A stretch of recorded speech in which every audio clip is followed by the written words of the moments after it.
Buenas tardes a todos. Es un placer darles la bienvenida a nuestro webinar gratuito Soft Landing en Perú, Estrategias Legales, Tributarias y Laborales, organizado por TPC Group y BAS Global. Agradecemos su participación en esta sesión donde abordaremos temas clave para aquellas empresas y emprendedores que desean establecerse en Perú. Hoy conoceremos los aspectos legales, tributarios y laborales más relevantes para iniciar operaciones en el país de manera eficiente y cumpliendo con la normativa vigente. Durante esta sesión, nuestros expertos compartirán información clave sobre la constitución de empresas en Perú y los requisitos fundamentales, aspectos tributarios y laborales que toda empresa debe considerar para operar con éxito. Si están considerando expandir sus negocios a Perú o desean conocer más sobre el marco normativo aplicable, este webinar les brindará información valiosa.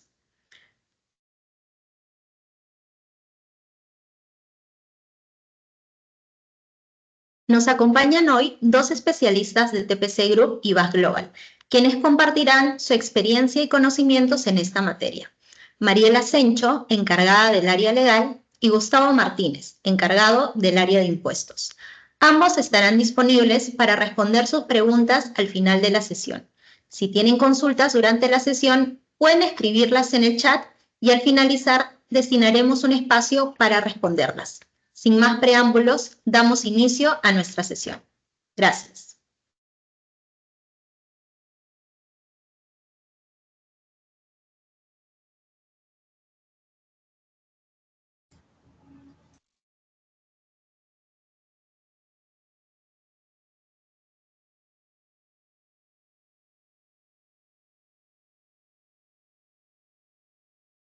Bien, estimado público presente, tengan cada uno de ustedes muy buenas tardes.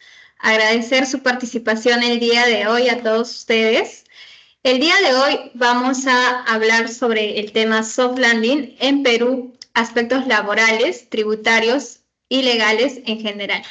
Cuando hablamos de soft landing en Perú, básicamente nos lleva a pensar en las estrategias de aterrizaje desde el punto de vista empresarial, es decir, cómo implementar un negocio en Perú. Si es que, digamos, tenemos a una persona extranjera y quiere invertir en el mercado peruano, o bien quiere iniciar un negocio aquí en Perú, básicamente, ¿no? Para ello, nos preguntamos, ¿cómo iniciar un negocio en Perú? Esta pregunta nos lleva a analizar varios factores, entre ellas, por ejemplo, ¿con qué capital cuento para iniciar un negocio? ¿Cuáles son los fondos que me permiten a mí implementar un emprendimiento, una startup, un negocio en el mercado peruano? Para ello, también tengo que evaluar la actividad económica que voy a desarrollar, es decir, en qué rubro me voy a yo expandir. Puede ser el rubro de construcción, el rubro del sector de salud, puede ser el rubro textil, de servicios profesionales, entre otras actividades en la cual yo tengo mucha experiencia, o bien puede ser que soy especialista en dicha materia y pueda innovar ello en el mercado peruano. Asimismo, otro factor a tener en cuenta es con cuántas personas cuento para poder iniciar el negocio. Es decir, digamos, si somos un grupo de personas que queremos implementar un negocio en Perú, entonces tendríamos que formar una sociedad, ¿no? Si soy, digamos, una persona sola que quiere, digamos, iniciar un negocio, tendría que optar por una EIRL, por ejemplo, ¿no? Son las opciones jurídicas que nos brinda el ordenamiento jurídico peruano. Asimismo, otro factor importante a tener en cuenta es si existe una matriz referente o no. ¿A qué se refiere este criterio? Se refiere básicamente a si yo ya cuento con un negocio en otro país y si quiero expandir mi negocio en el mercado peruano, o simplemente yo quiero iniciar un proyecto desde cero, ¿no? Si ya cuento con una matriz, en todo caso tendría que evaluar si implemento o si inicio con una subsidiaria o una sucursal, por ejemplo, ¿no? Ahora, ¿quién va a ejecutar las actividades de la empresa, en este caso, para ello necesitaría de un representante en el país, ya sea que sea de nacionalidad peruana o de nacionalidad extranjera. Y si es de nacionalidad extranjera, si cuento con los permisos migratorios o no, como es la visa de negocios o un carnet de extranjería. Ello para efectos prácticos porque quien ejecuta las actividades en representación de una empresa sería exactamente el representante o gerente, como es llamado aquí en Perú. Asimismo, hay que tener en cuenta otros factores, como por ejemplo el tema de la competencia, ¿no? En el mercado peruano, en el rubro que yo quiero expandirme. Si existen empresas que ya, digamos, manejan este tipo de actividades, yo tendría que ver qué también me va a ir en el mercado, ¿no? Asimismo, digamos, si yo voy a implementar un negocio, voy a necesitar de personal o no, y de cuántas personas voy a necesitar para ejecutar una actividad. Y ya esta parte se inclina más por los aspectos laborales que hay que tener en cuenta, ¿no?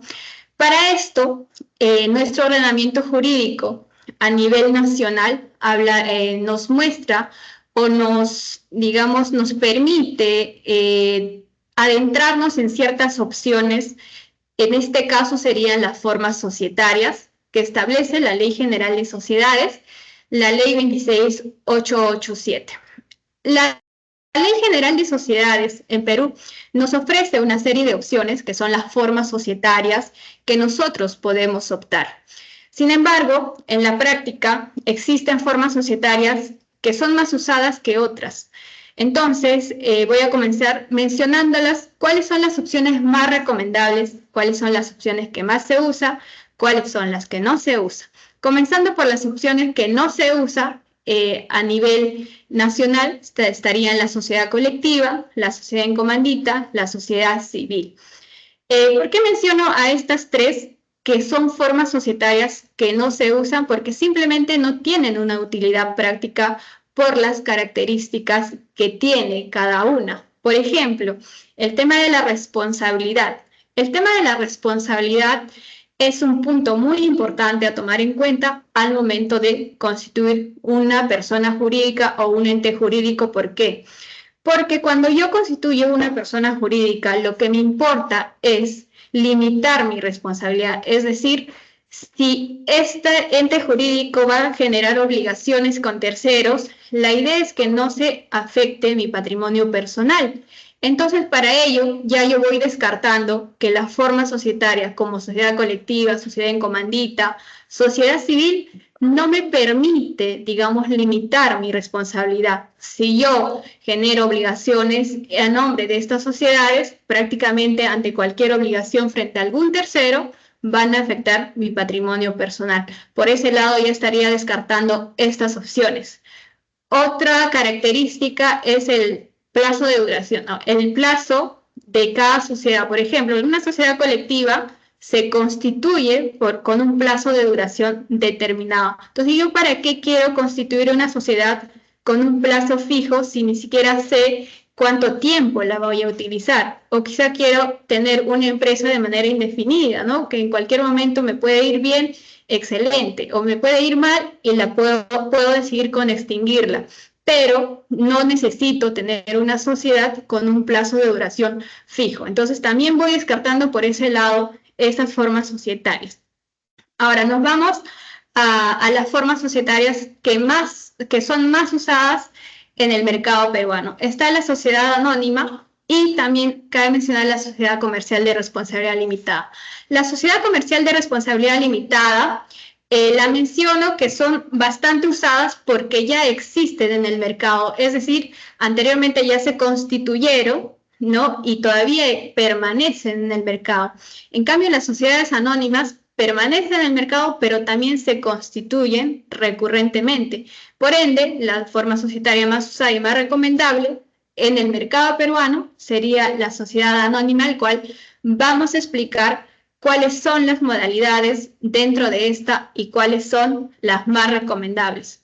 Entonces, si un inversionista extranjero quiere iniciar un negocio en Perú, ¿cuál es la opción más recomendable que pues se tendría que indicarles? Sería en este caso una sociedad anónima. Sin embargo, hay que diferenciar las modalidades de sociedad anónima.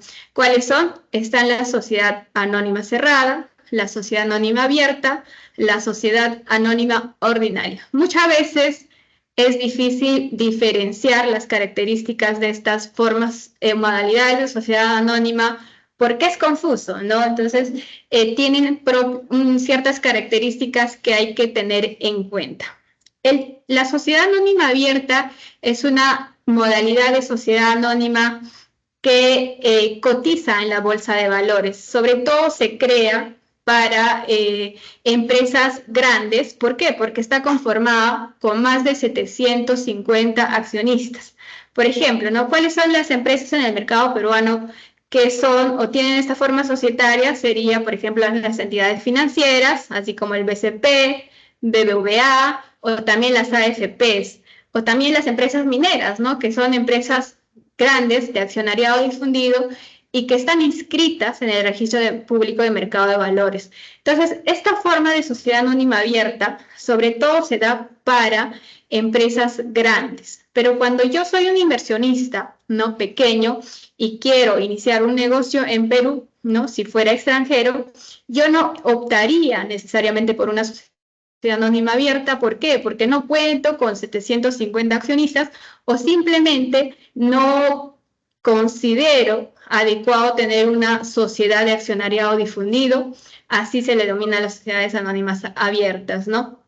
Entonces, las opciones que me quedan son la sociedad anónima cerrada,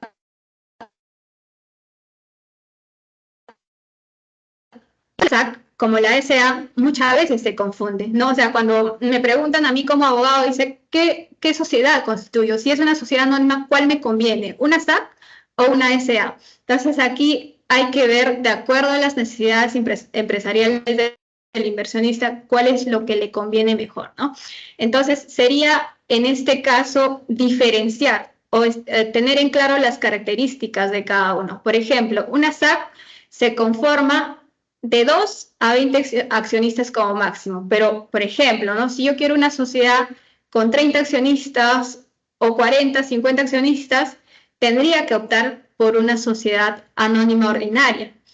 Otra diferencia es que si yo considero tener un directorio en la sociedad o no. En este caso, si no tiene directorio o no va a tener directorio, no cuento con personas que van a formar parte del directorio en la sociedad, tendría que ser una sociedad anónima cerrada y no una sociedad anónima ordinaria como tal. ¿Por qué? Porque en la SAC el directorio es facultativo, mientras que en la sociedad anónima ordinaria el directorio sí o sí tiene que existir. Y cuando en una sociedad tiene directorio, pues prácticamente tendrían que contar con un órgano colegiado para que administre la sociedad, ¿no? Fuera de la gerencia, en este caso. El gerente se ocupa básicamente de la ejecución de las actividades en representación de la sociedad, celebrar actos, celebrar contratos, firmar cualquier documento relacionado a la actividad económica de la empresa, ¿no? Pero el directorio ya es un órgano colegiado, digamos, mayor, que administra también la sociedad y que está supervisando las actividades de la gerencia. Entonces, yo tengo que considerar esos criterios. ¿Quiero tener una sociedad con directorio o sin directorio? Quizás estoy yo, mi socio o mi socia, y quiero que solamente alguno de nosotros lleve la representación de la empresa, entonces tendría que ser una sociedad anónima cerrada, ¿no? Hasta ahí ya más o menos vamos, digamos, delimitando cuál es lo que me conviene a mí como inversionista en el mercado peruano, ¿no? Para iniciar una empresa en el mercado peruano. Otra diferencia entre la SAC y la SA es el derecho de adquisición preferente. ¿Qué significa el derecho de adquisición preferente? Es básicamente que yo como accionista tengo derecho a que ante una transmisión de acciones o una transferencia de acciones tenga derecho preferente a adquirir esas acciones. Es decir, si tengo una sociedad, digamos, entre A, B y C, como accionista quiere salirse de la sociedad y transferir sus acciones, tanto A como B puede, digamos, ejercer su derecho de adquisición preferente y adquirir o comprar esas acciones del accionista C en este caso, ¿no? Ese derecho, por ejemplo, te otorga la sociedad anónima cerrada. En cambio, en una sociedad anónima ordinaria, si es que está en el estatuto, te puedo otorgar ese derecho. Si es que no está, la regla general es la libre transferencia de acciones. Entonces, son particularidades que hay que tener en cuenta para optar por una forma societaria u otra, ¿no? Eso para comenzar en cuanto a las formas societarias o opciones que nos brinda nuestra Ley General de Sociedades.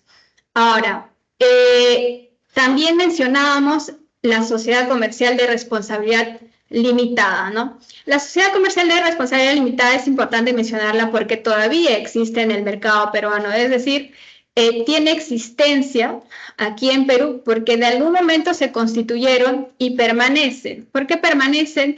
Porque se asimila a una sociedad anónima cerrada. Es como si fuera una versión anterior a la sociedad anónima cerrada. Sin embargo, existe una diferencia muy importante y que muchas veces ya desanima como que ya constituir sociedades comerciales de responsabilidad limitada en la actualidad y los inversionistas prefieran constituir una sociedad anónima cerrada. En este caso, la sociedad comercial de responsabilidad limitada, los aportes de los accionistas se representan con participaciones y no con acciones, como sucede en las sociedades anónimas, ¿no? ¿Qué significa esto? Que, digamos, las participaciones dentro de una sociedad comercial de responsabilidad limitada son más públicas, es decir, cualquier acto relacionado a estos aportes que se materializan en participaciones tendrían que ser inscritos en registros públicos, por ejemplo, ¿no? En cambio, en las sociedades anónimas no es así. Es un poquito menos burocrático porque cualquier acto relacionado a las acciones se realizan en actos privados. Entonces, por este lado, ya las sociedades comerciales de responsabilidad limitada se habrían vuelto un poquito, digamos, menos prácticos a la actualidad, pero siguen existiendo todavía, ¿no?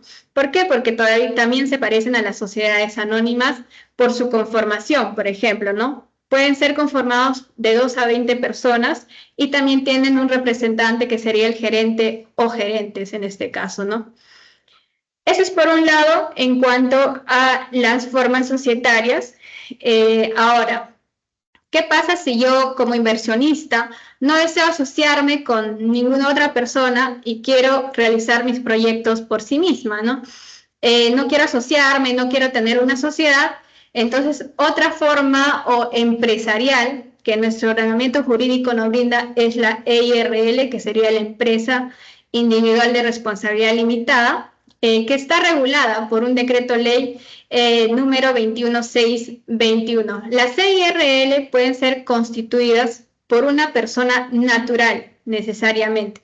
Y eso también es una diferencia que resalta frente a las sociedades. Es decir, las SAC o las sociedades anónimas pueden ser constituidas por personas jurídicas incluso. Es decir, si yo en el extranjero, por ejemplo, tengo una empresa matriz, esta empresa matriz puede constituir por sí misma una sociedad anónima aquí en el mercado peruano. En cambio, en la EIRL, el titular necesariamente es una persona natural, no puede ser una persona jurídica. Ahora, ¿qué pasa si yo, como titular de la EIRL, no necesariamente quiero ser el representante legal de la empresa? En este caso, puedo designar a un gerente o apoderado que puede ser distinto a mi persona como titular, ¿no? Entonces, la ley no te restringe, no te prohíbe designar a un gerente o apoderado distinto al titular en el caso de las EIRL. Muchas veces en la práctica se confunden e indican, tengo una EIRL, soy titular, pero también necesariamente tengo que ser gerente, persona adicional para que realice estos actos. En realidad sí se puede poner a una persona adicional que sea representante de las EIRL. Y otra característica muy, digamos, peculiar de la EIRL es también el tema de la responsabilidad limitada. Tienes una empresa como persona natural, eres el único titular, aportas bienes, aportas capital, pero también ante cualquier obligación frente a un tercero no van a afectar tu patrimonio personal, sino se van a ir contra la EIR, nada más, ¿no? Ahora, teniendo en cuenta esas formas societarias y formas empresariales, ya hasta aquí sabemos, digamos, cuáles son las opciones más recomendables. En este caso sería una SAC o una sociedad anónima ordinaria, o bien una EIRL si no quieres, digamos, asociarte con otras personas, ¿no? Pero ¿cómo yo materializo esta sociedad en el mercado? Es decir, ¿cómo constituyo una sociedad anónima? Para efectos prácticos, y así se realiza, ¿no? en la práctica. Primero, lo primero que tengo que hacer es buscar una denominación social. Es decir, yo tengo que identificar con un nombre específico a la empresa. Es decir, por ejemplo, ¿no? Si yo pongo, no sé, Pepito SAC, entonces ese nombre, esa denominación social, tengo que reservar ante registros públicos. Este acto se denomina la reserva de nombre, ¿no? Esta reserva de nombre sí o sí se tiene que solicitar. ¿Por qué? Porque de lo contrario puede haber ya una empresa inscrita con una denominación social igual y entonces me pueden observar la constitución de la empresa, ¿no? Entonces es importante hacer la reserva de nombre. Posterior, cuando ya se tenga la reserva de nombre, ahí recién se procede con la elaboración de la minuta de constitución de la empresa. La minuta de constitución es un instrumento en la cual abarca tanto el pacto social y el estatuto de la empresa. Y el estatuto de la empresa o de la sociedad en este caso sería o abarcaría todas las reglas que van a regir el funcionamiento de la sociedad, ¿no? A lo largo del funcionamiento prácticamente se tiene que establecer, por ejemplo, la actividad económica, el capital, cuáles van a ser las facultades de los representantes legales, de los gerentes, inclusive, si es que va a tener directorio, cuáles van a ser las facultades de esto, ¿no? Entonces, es de libre elaboración la minuta de constitución bajo, digamos, los términos que también te permite el ordenamiento jurídico, ¿no? Una vez que ya se tenga la minuta de constitución, existe un aporte de capital.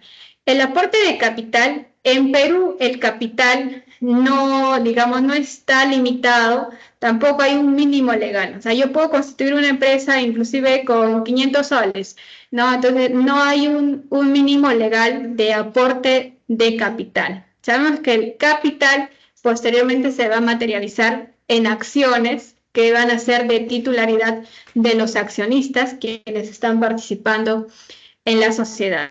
Una vez que yo hago el aporte de capital ante una entidad bancaria de libre elección, entonces ya se eleva a escritura pública la minuta de constitución ante un notario de libre elección también. Una vez que se tenga la escritura pública, se procede a inscribir en SUNAR la sociedad que yo pues haya elaborado y tramitado, y una vez que esté inscrito se genera una partida registral, y una vez que ya se tenga la partida registral se puede obtener el RUC, que es en este caso la identificación fiscal de la empresa. Cuando ya se obtenga el RUC, en este caso ya la empresa entra en funcionamiento y puede realizar actividades económicas, que es lo que se perseguía desde un inicio, ¿no? Ahora, el tema de, digamos, del soft landing, ¿no? Como en un inicio lo mencionábamos, aquí la idea es como que cómo es que yo implemento un negocio en Perú. Para esto, ya mencioné las opciones societarias, pero ¿cómo se va a caracterizar esta forma societaria? Puede ser mediante una subsidiaria o puede ser mediante una sucursal. Ahora es importante hacer la diferenciación entre una subsidiaria y una sucursal. Las subsidiarias, a diferencia de la sucursal, es una persona jurídica independiente con su propia administración y capital. Es decir, las subsidiarias prácticamente, digamos, tienen una independencia en su funcionamiento y administración en el mercado peruano, ¿no? Sin embargo, van a ser controladas por una matriz.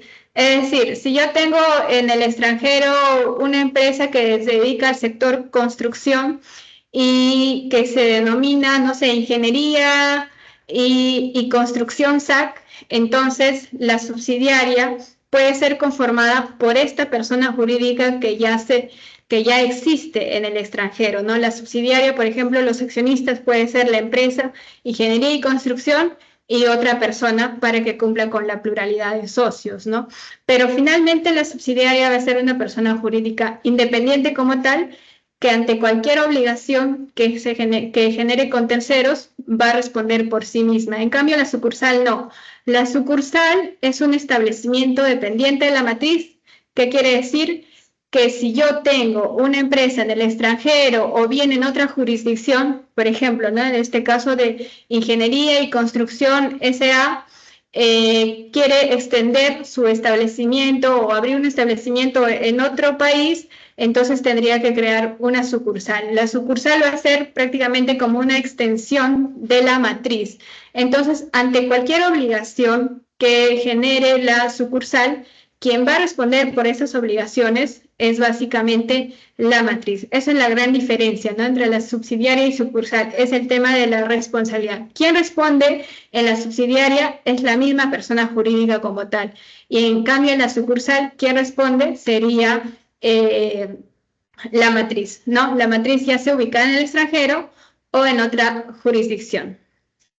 Dicho ello, aquí es muy importante mencionar, cuando ya yo tengo instalado mi empresa, mi sociedad en el mercado peruano, ya sea como subsidiaria o sucursal, ¿qué es lo que más también importa para efectos de proteger el derecho de, digamos, del nombre que ya le he puesto a mi empresa?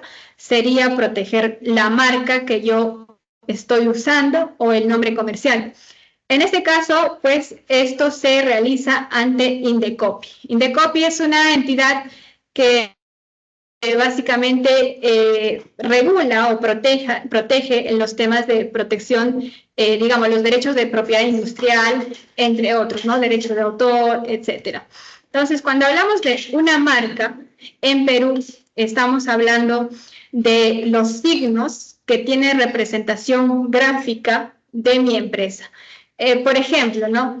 Si yo hablo de la empresa Claro, la marca de Claro es prácticamente el logo con distintivo de color rojo, círculo, que dice Claro, eso sería la marca, ¿no? Pero ¿cuál es el nombre comercial que yo también estoy protegiendo? Sería Claro, ¿no? El término Claro. ¿Por qué? Porque se conoce así en el mercado. Entonces, el nombre comercial no es exactamente el signo de representación gráfica, sino es el nombre que identifica a la actividad económica. Esa es la gran diferencia. Entonces, es importante proteger en el mercado, si es que soy un empresario, también la marca o nombre comercial de mi empresa. No, muchas veces la marca y nombre comercial pueden ser el mismo, o sea, puede ser la misma denominación o equivalentes.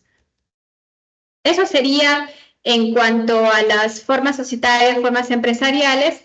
Hasta aquí más o menos ya tenemos los aspectos societarios y legales para implementar un negocio en Perú. Le doy pase a Gustavo Martínez para que toque el aspecto tributario de todo este negocio y empresas en general, ¿no? En Perú.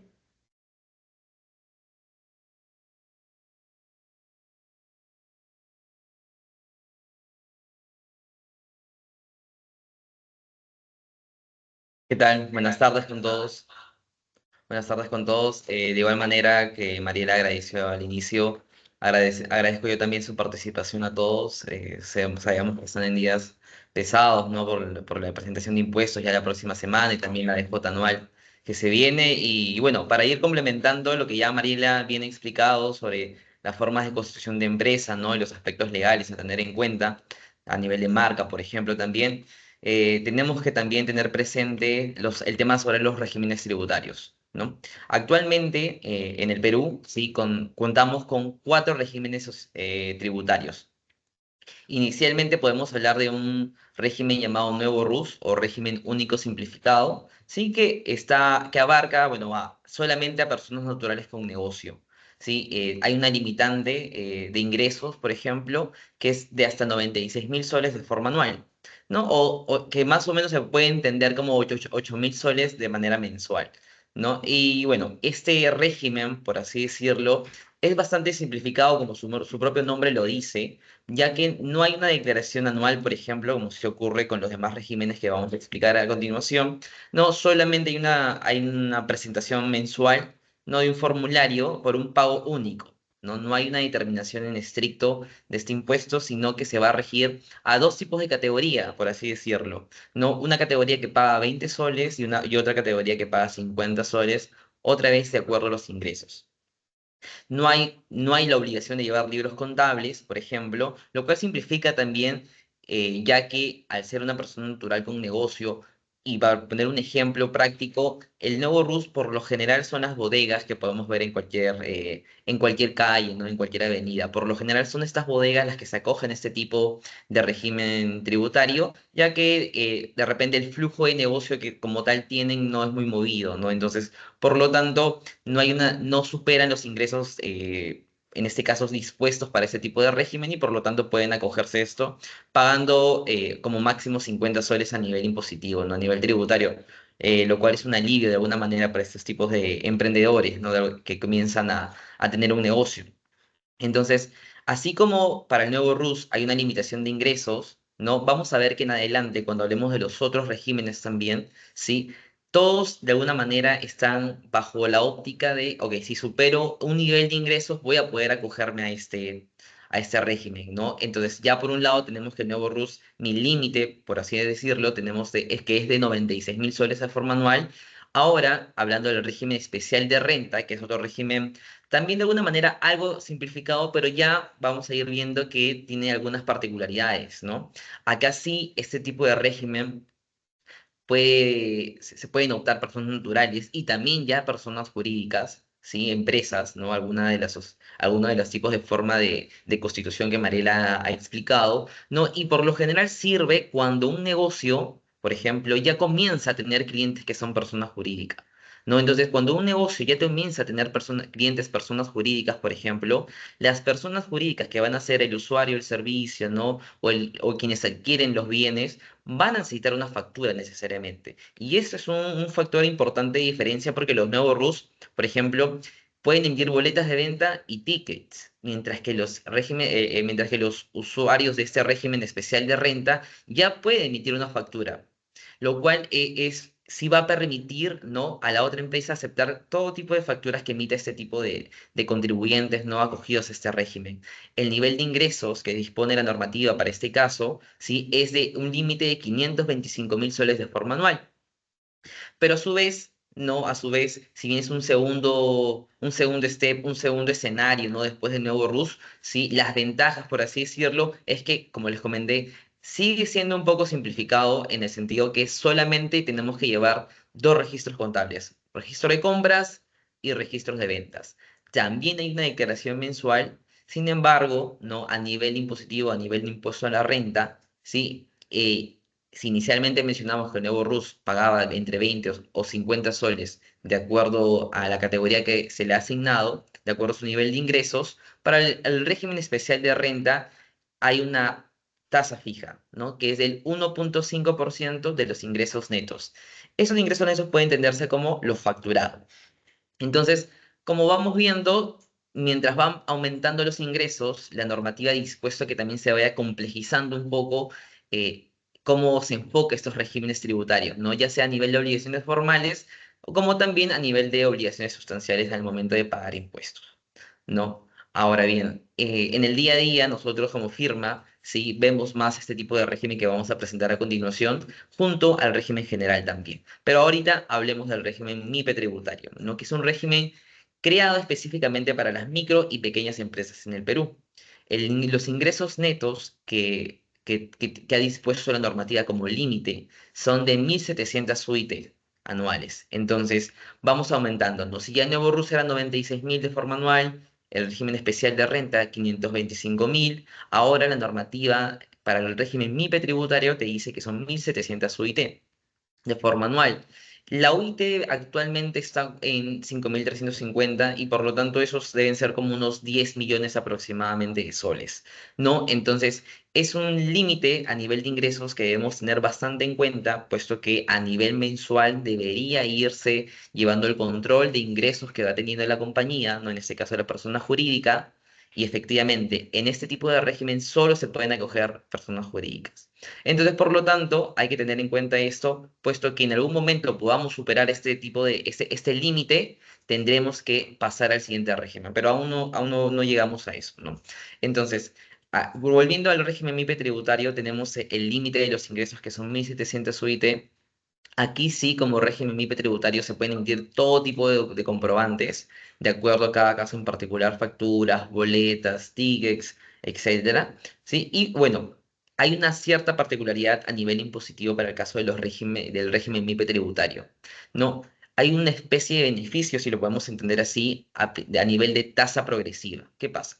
Cuando hablamos de pago a cuenta mensual, vimos que en el régimen especial de renta hay una tasa fija, que es el 1.5% de los ingresos netos. Sin embargo, para los pagos a cuenta mensuales del régimen MIPE tributario, tenemos que la normativa ha dispuesto que por un lado hay hasta las 300 primeras UIT de ingresos, la tasa fija que se ha dispuesto es de 1%. ¿Qué pasa? Luego de eso, luego de superar los ingresos netos mayores a 300 UIT, hay 1.5% o un coeficiente que se determina conforme a la ley de impuesto a la renta. ¿No? Entonces, por lo tanto, de alguna manera, si una empresa considera que, por ejemplo, el primer año no va a sobrepasar las 1.700 UIT, no puede acogerse tranquilamente a este régimen MIPE tributario y proyectar que las primeras 300 UIT de ingresos netos solamente tributará 1% de lo facturado, por ejemplo. Y de forma posterior, ¿sí? Tributará el 1.5% o coeficiente determinado conforme a la normativa vigente. ¿No? Entonces, es un gran beneficio puesto que facilita de alguna manera o reduce o alivia de alguna manera la carga impositiva. ¿No? Esto también se ve reflejado de alguna manera a nivel del impuesto a la renta anual. Como saben, por ejemplo, ahorita estamos a puertas, ¿no? de poder presentar esta declaración jurada anual a partir del 26 de marzo, si mal no recuerdo, ¿sí? Y por lo tanto, para las personas jurídicas que estén en ese régimen MIPE tributario, la normativa también ha establecido dos tasas. Primero, una tasa de 10% para las ganancias equivalentes a 15 UIT. Y luego de las 15 UIT se tributará con una tasa del 29.5%. ¿No? Entonces, de igual manera, como vemos con los pagos a cuenta mensuales, ¿sí? Que hay una tasa progresiva, también lo habrá para el impuesto a la renta de regularización que se hace de forma anual. Esto sigue siendo un alivio, ¿no? Porque ya cuando vemos el régimen general se aplica de otra manera, ¿no? Y por lo tanto, es lo que resalta bastante en este tipo de régimen MIPE tributario. De igual manera, y no lo mencioné para el régimen especial, ¿sí? El régimen especial de renta, el régimen MIPE tributario, por ambos, al emitir facturas, tendremos que evaluar efectivamente si el servicio o la venta de ese bien está afecta a IGB, el cual sí debería pagarse mensualmente conforme a las facturas que vayamos emitiendo, ¿no? De igual manera, ¿no? En este caso, el ITAN, que es un impuesto temporal a los activos netos, también debe tenerse en cuenta, ya que si superamos en activos netos 1 millón de soles, deberíamos ya determinar este tipo de impuesto que también es anual y es una tasa del 0.4%. Estas como principales obligaciones tributarias, ¿no? Luego, por otro lado, tenemos también obligaciones formales que debemos cumplir, como todos los regímenes que ya he venido explicando. ¿Sí? Debemos emitir los comprobantes de pago, debe haber una correcta emisión de los comprobantes de pago y a nivel de libros contables tenemos que tener en cuenta que nuestra normativa ha dispuesto que de alguna manera a nivel de cómo vamos a obtener los ingresos, ¿sí? También tengamos que aumentar nuestras obligaciones formales a nivel de libros contables, ¿no? Como pueden ver en la presentación, hasta 300 suite hay la obligación de llevar registro de ventas, compras y un libro diario simplificado. De 300 a 500 agregamos a estos ya mencionados el libro mayor y de 500 a 1700 agregamos el libro de inventarios y balances, ¿no? Entonces, como se puede ver, hay una se aumentan las obligaciones formales conforme aumentamos los ingresos.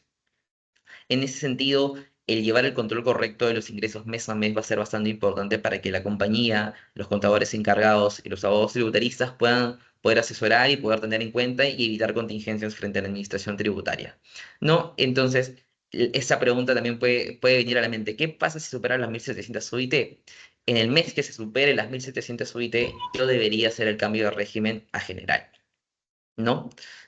Y justo a esto, una vez que superemos las 1.700 UIT, por ejemplo, viniendo del régimen MIPE tributario, ¿no? O nos pasa también que hay muchas empresas que desde el inicio pueden proyectar que van a superar las 1.700 UIT y desean básicamente tener ya y cogerse al régimen general, ¿no? Para evitar este tipo de cambios de uno a otro, ¿no? Y bueno, este tipo de régimen general ya ha sido creado principalmente para medianas y grandes empresas. No hay un límite, no hay un límite de ingresos, ya no hay otro régimen, por así decirlo, posterior a este. Cualquier compañía se podría acoger básicamente a este régimen, y como características principales es que a nivel de pagos a cuentas, si bien ya en el régimen MIPE tributario habíamos explicado que tenemos un pago a cuenta de 1.5, perdón, de 1% y superada las 300 UIT 1.5 o el coeficiente, para el régimen general solo se aplica una tasa, ¿no? Que es el 1.5% o el coeficiente, el que resulte mayor. Muchos se preguntarán probablemente qué es el coeficiente, ¿no? Que estaba explicando, ¿no? Y bueno, este coeficiente, cuando una compañía inicia actividades, no es determinado. ¿Por qué? Porque el coeficiente se determina conforme a los ingresos de un año anterior y el impuesto a la renta anual pagado también en un ejercicio anterior. Por lo tanto, como estamos iniciando actividades, es imposible tener estos datos, ¿no? Entonces, por lo tanto, al menos el primer año no va a ser importante el coeficiente, sino hasta el segundo. Entonces, eso como principal comentario para el tema de los pagos a cuenta, ¿no? A diferencia del régimen MIPE tributario. Y a nivel de renta anual, de igual manera, la diferencia entre un régimen MIPE tributario y un régimen general es que el régimen general, la tasa es fija, 29.5 sobre la utilidad neta, ¿no? Entonces, lo que yo determine a través de mi DJ anual, tendré que pagar un 29.5. Vamos a hacer afectos a IGB si realizamos operaciones afectas a dicho impuesto, no de igual manera para el ITAM. En el caso de las obligaciones formales, tenemos declaraciones mensuales, ¿no? PIT 21, por ejemplo, no IGB renta, la declaración anual obligatoria, PIT 710, por ejemplo. También tenemos que llevar libros contables, ¿no? También está estructurado conforme a los ingresos que podamos ir teniendo y debemos emitir todo tipo de comprobantes, ¿no? Entonces. Esos cuatro regímenes son los que actualmente tenemos en el Perú, ¿sí? Es importante tener en cuenta qué tipo de régimen se nos acomoda mejor, ¿sí? Y obviamente, como hemos podido explicar, siempre hay una limitación de ingresos. Por lo tanto, cuando una empresa quiera, de repente tenga una poca proyección de negocio, de flujo en un año, puede acogerse a un régimen menor, ¿no? Y poco a poco, mientras va también teniendo mejor flujo y más actividades, ir acogiéndose a diferentes regímenes, ¿no? También entendiendo y culturizando tributariamente a la compañía, ¿no? Porque a veces es un poco difícil comenzar de frente con tantas obligaciones formales, ¿no? Esos son los regímenes tributarios que están vigentes hoy en día, y hay un tema importante que mencionar sobre esto, es que, por ejemplo, Mariela ya les había explicado las formas de constitución y también hizo hincapié en el tema de las sucursales, ¿no? Las sucursales son mecanismos de inversión, como bien explicado, son unos establecimientos, por así decirlos, una extensión de la compañía, ya sea una compañía local o ya sea una compañía del exterior. Tributariamente, aquí en el Perú, las sucursales, y quiero resaltar la palabra tributariamente porque la parte societaria tiene otra definición, por así decirlo, otra naturaleza jurídica, ¿no? Para las sucursales, pero las sucursales de sociedades extranjeras, ¿no? Es decir, por ejemplo, una sucursal de Hyundai Corea, por ejemplo, acá en el Perú, nuestra normativa tributaria sí le asigna una personería jurídica autónoma, por así decirlo. Va a poder entenderse para el impuesto a la renta, por ejemplo, para el IGB, como una persona jurídica más. Sí. Y eso es diferente, puesto que cuando hablamos de la parte societaria, la parte legal, esta parte legal tiene otra definición, por así decirlo, para ese tipo de sucursales.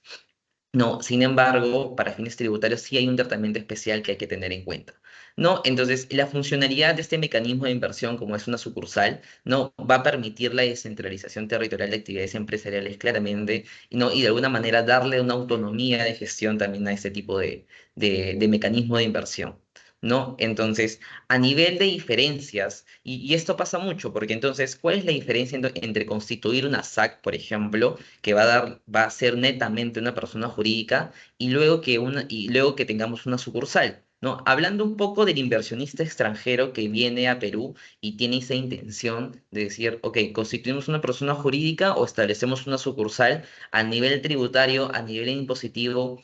¿Qué es más conveniente? Existe una diferencia, ¿no? Y como ya les comenté de manera inicial, la sucursal y la persona jurídica para efectos tributarios ambos son personas jurídicas. O sea, es como que de alguna manera la normativa tributaria ha uniformizado ese tratamiento que se le puede asignar tanto a una persona jurídica ¿no? Proveniente de una SAC, por ejemplo, como una sucursal de una sociedad extranjera, ¿no? Entonces, al ser tan similares a nivel de obligaciones formales, es decir, debemos llevar libros contables, debemos emitir comprobantes, debemos presentar nuestras declaraciones mensuales y también la declaración anual, esto hace que la sucursal con una persona jurídica sean bastante similar. Sin embargo, hay una característica que las diferencia principalmente, y es que una persona jurídica, como tal constituida, por ejemplo, a través de una SAC, va a ser un contribuyente local, por así decirlo, y va a tributar tanto por sus rentas de fuente peruana, es decir, las rentas que genera en Perú, para entenderlo así, y también por las rentas de fuente extranjera,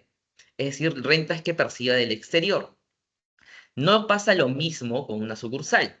La sucursal no tiene ese tratamiento. Nuestra normativa de impuesto a la renta no le ha dado ese tratamiento. Ha dicho, ok, tú serás una persona jurídica y tributarás solamente por tus rentas de fuente peruana. No tributarás por tus rentas de fuente extranjera.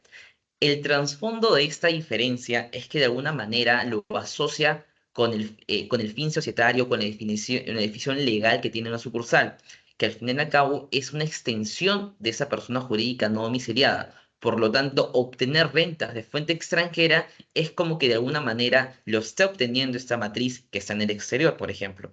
Por lo tanto, nuestra normativa de impuesto a la renta ha definido esto, ¿no? La persona jurídica contribuyente local tributará por sus rentas de fuente peruana y fuente extranjera, mientras que una sucursal solamente por sus rentas de fuente peruana. De alguna manera, esto sí es un alivio no fiscal que se le puede otorgar no a una sucursal, ¿no? Por ejemplo. Y un tema bastante importante en relación a esto, y es que de alguna manera algún momento ha surgido, es ok, yo inversionista en extranjero opto por constituir, opto por establecer una sucursal. Luego de optar por establecerme como una sucursal, ¿puedo ser una persona jurídica? Es decir, ¿puedo pasarme a ser una sociedad, por ejemplo, una SAC? Es posible, salta esta pregunta, ¿sí? Y antes de hablar un poco sobre el tema tributario, le voy a dar pase a Mariela para que les pueda explicar un poco cómo es este proceso de transformación de una sucursal a una persona jurídica.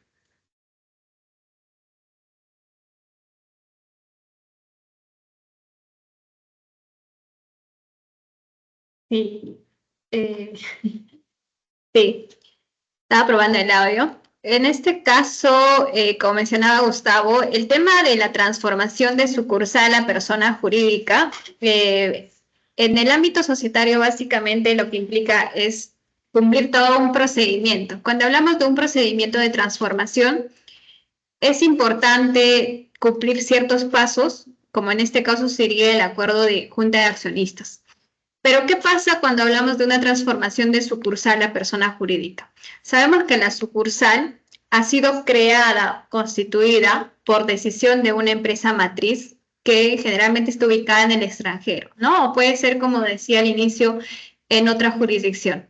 Entonces, cuando hablamos de transformación de una sucursal a persona jurídica que va a adoptar una forma societaria, ya sea cualquiera, ya sea sociedad anónima, sociedad comercial de responsabilidad limitada, entre otras formas societarias. Entonces, la decisión para este acto la tendría que adoptar la sociedad matriz, ¿no? ¿Por qué? Porque quien constituyó la sucursal es la sociedad matriz. Quien va a decidir que la sucursal se transforme a una persona jurídica también va a ser la matriz. Entonces, la formalidad que se va a requerir en este caso para cumplir con el procedimiento de transformación societariamente hablando sería que la Junta de Accionistas de la sociedad matriz adopte el acuerdo de transformación, establezca un nuevo estatuto, es decir, en la cual en este estatuto prácticamente establezca todas las reglas de cómo va a ser la nueva sociedad anónima u otra forma societaria permitida por la ley, ¿no?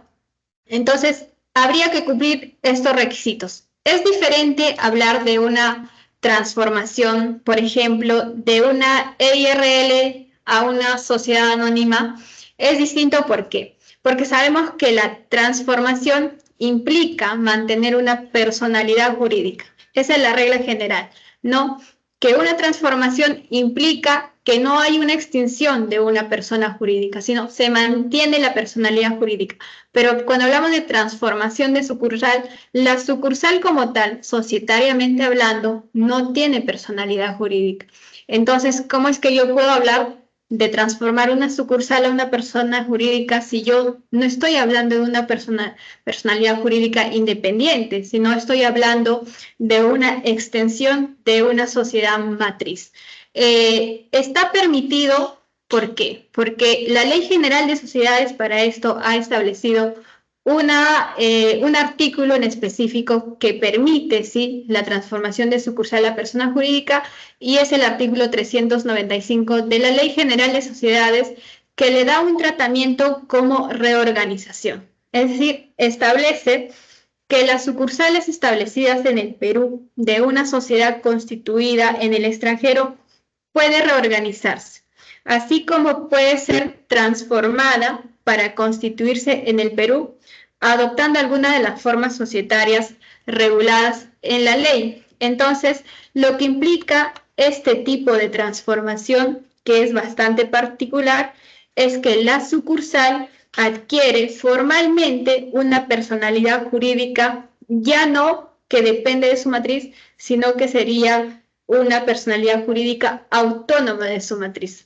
Entonces, esa es la naturaleza jurídica societariamente hablando. ¿Pero qué se genera en la práctica? Se genera una nueva partida registral. Sabemos que la sucursal tiene una partida registral que se creó en un inicio, se constituyó, pero cuando se transforma a una forma societaria, se generaría una nueva partida registral, se cierra la partida de la sucursal y es así como ya prácticamente entraría a funcionar como persona jurídica independiente. Eso es el aspecto societario. Ahora, el impacto tributario también es interesante, ¿no? Evaluar lo que ahí Gustavo le va a mencionar un poquito.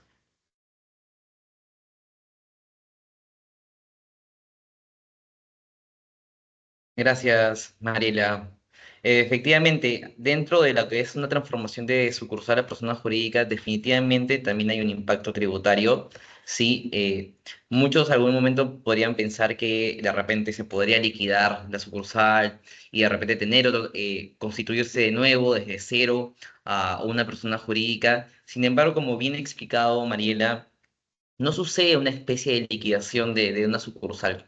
No, no existe eso, ¿no? A nivel tributario, para ya comentar las implicancias fiscales, por así decirlo, en este informe que he puesto en la presentación, ¿no? SUNAT explica que el contribuyente, como ya les he explicado anteriormente, la sucursal, se constituye como una persona jurídica para fines tributarios. Así legalmente no lo sea propiamente.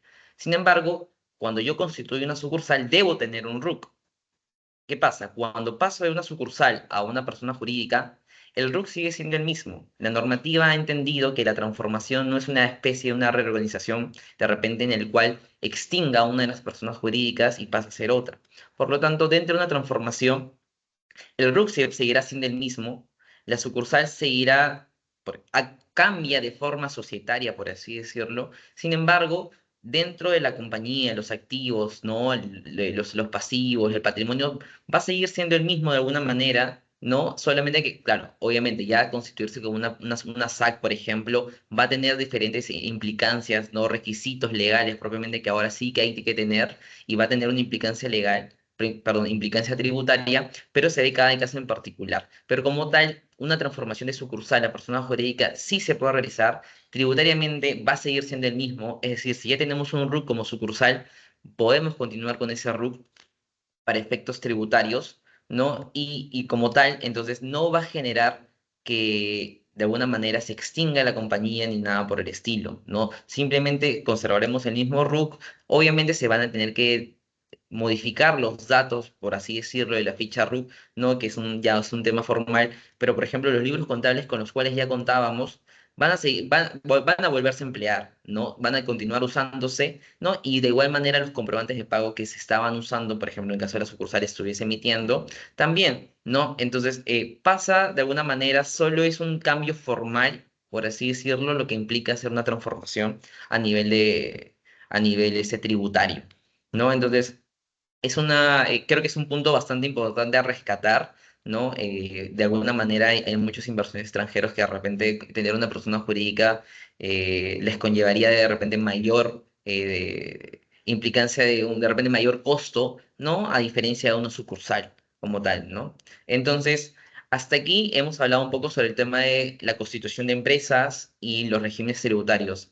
Mariela bien ha explicado las diferentes formas societarias a las cuales se puede acoger un inversionista extranjero, ¿no? O un inversionista local que quiere iniciar negocio, ¿no? Yo he tratado de poder darles el detalle, ¿no? De qué régimen tributario puede ser más conveniente y teniendo como factor en común que debemos tener en cuenta el límite de ingresos que vamos a ir percibiendo de forma mensual o de forma anual y cómo este tipo de régimen al cual nos debamos acoger de acuerdo al tipo de actividad o de acuerdo al tipo de al límite de ingresos que tengamos, también tendremos diferentes obligaciones que cumplir.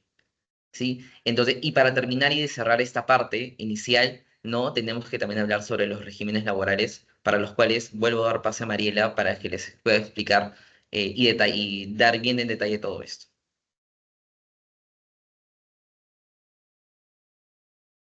En efecto, como mencionaba Gustavo, el tema de los regímenes tributarios es importante definir, ¿no? En las empresas, ver los ingresos anuales, las ventas o ver más o menos las proyecciones anuales que se van a generar, ¿no? En mi negocio, emprendimiento o en mi empresa, dependiendo, digamos, de la actividad o el rubro en el cual yo estoy, digamos, realizando actividades.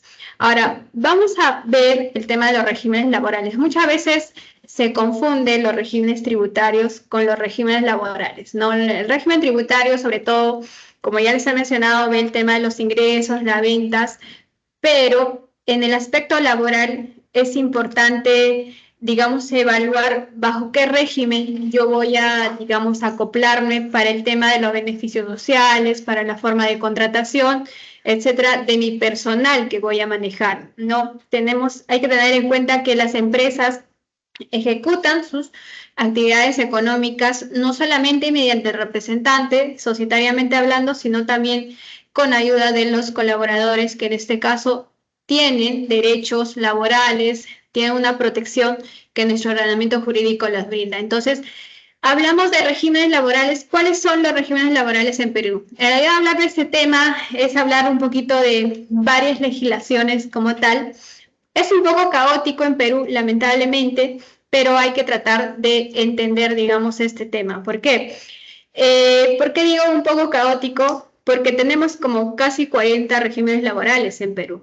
Entonces, muchas veces no sabemos o no tenemos idea y es un poco confuso. Por ejemplo, ¿no? Acabo de mencionar solamente las principales para tener una idea.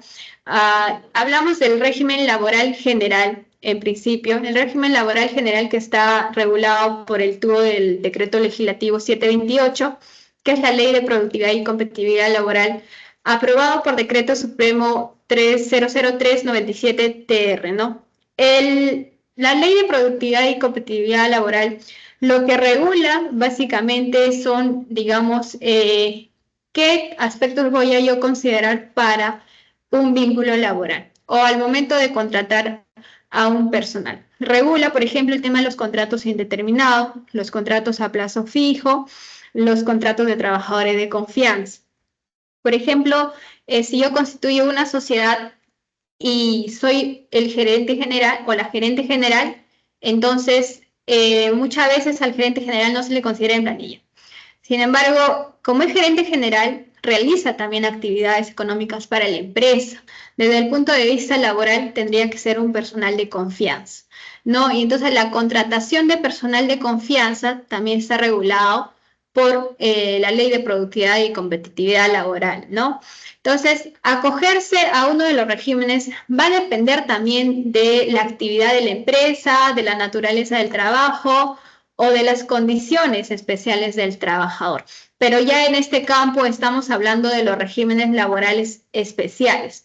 Dentro de los regímenes laborales especiales hemos clasificado, ¿no?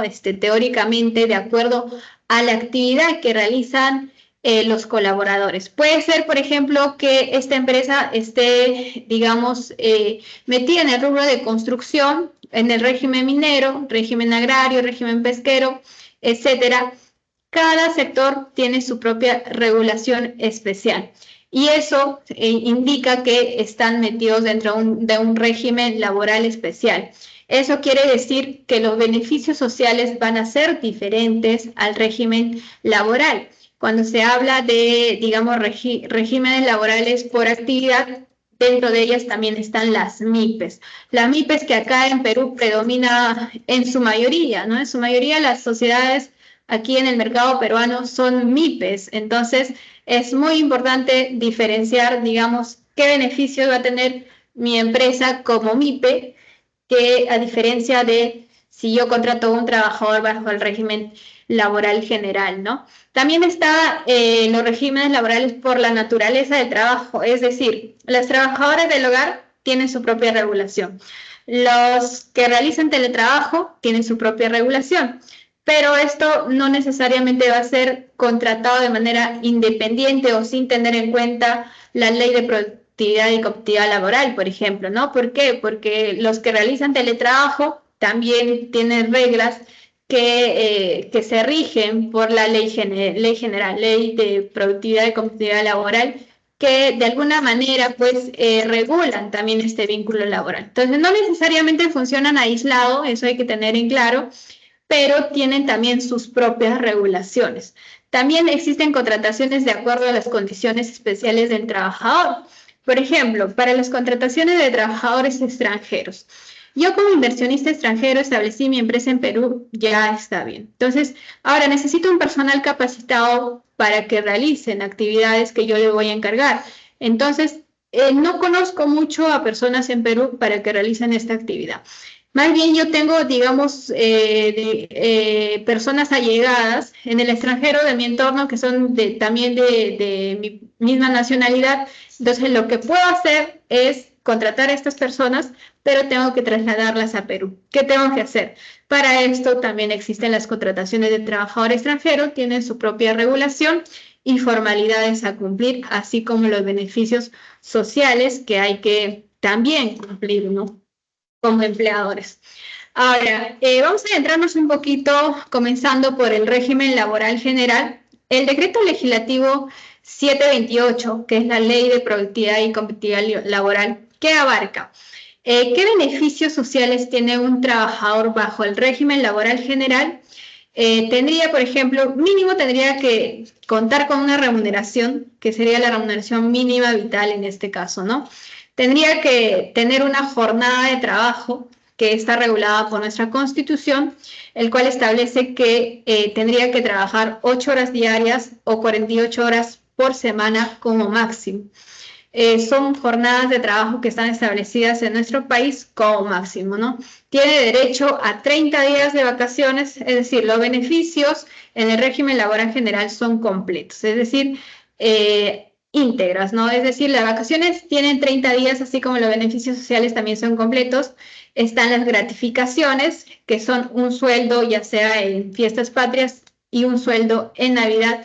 Está el derecho a CTS, que es la compensación por tiempo de servicios, derecho a estar asegurados en el e-salud, asignación familiar, tienen seguro de vida ley, descansos semanales obligatorios mínimo de 24 horas, las licencias, por ejemplo, la licencia de paternidad, de maternidad, etcétera, ¿no? Y en el tema de indemnización por despido arbitrario, Cuando se contrata a un personal, tú contratas ya sea, digamos, bajo una modalidad indeterminada o bajo, digamos, una modalidad determinada que sería a plazo fijo, los contratos a plazo fijo, siempre y cuando exista una causa justificada para su contratación. Pero si yo tengo un personal y, digamos, ya no quiero contar con esa persona por X razones, entonces esta persona tiene derechos de protección contra el despido arbitrario. Si yo despido de manera arbitraria o corto el vínculo laboral sin causa alguna a un personal, este tiene derecho, y si esta persona se encuentra dentro del régimen laboral general, tendría derecho a una indemnización por despido arbitrario equivalente a una remuneración y media por año laborado, si es que su contrato ha sido indeterminado, y si ha tenido un contrato a plazo fijo, la indemnización equivale a una remuneración y media multiplicado por los meses faltantes a la finalización del contrato laboral a plazo fijo. ¿Ya? Entonces, hablamos del régimen laboral general, esos serían los beneficios.